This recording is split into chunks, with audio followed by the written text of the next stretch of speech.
La méditation de ce 21 février est intitulée « À quel point Dieu nous aime-t-il » Moi en eux et toi en moi, afin qu'ils soient parfaitement un, et que le monde connaisse que tu m'as envoyé et que tu les as aimés, comme tu m'as aimé. Jean 17, 23.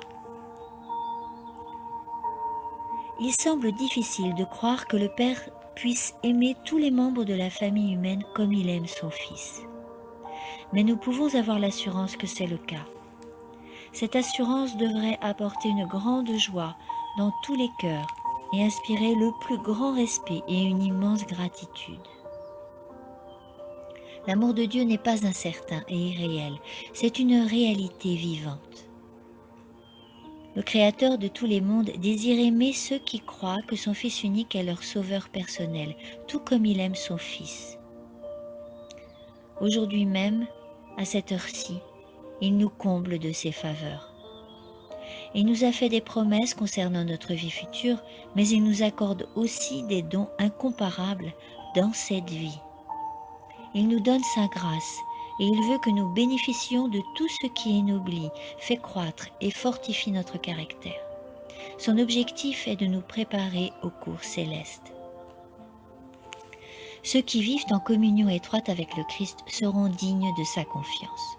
Le serviteur qui fait tout ce qu'il peut pour son maître entretient une relation étroite avec celui auquel il a du plaisir à obéir. En accomplissant fidèlement notre tâche, nous pouvons devenir un avec le Christ, car ceux qui obéissent aux instructions de Dieu peuvent librement s'adresser à lui. Lorsque nous parlons régulièrement à notre divin Maître, nous avons une conception élevée de sa grandeur et nous éprouvons le désir d'obéir à ses commandements. Pendant le cours de sa vie, l'homme doit agir dans le domaine sacré et dans le domaine séculier, pour son travail, pour accomplir le ministère de la parole et pour d'autres activités. Mais quand un homme se donne au Christ et aime Dieu de tout son cœur, de tout son esprit et de toute sa force, il le sert avec une consécration totale.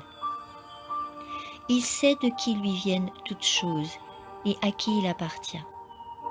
Une consécration donne une dimension sainte à sa vie entière, et il est doux, bon et courtois. Tous ses actes sont des actes consacrés. Il vit en Christ et se forme pour la vie éternelle. Amen.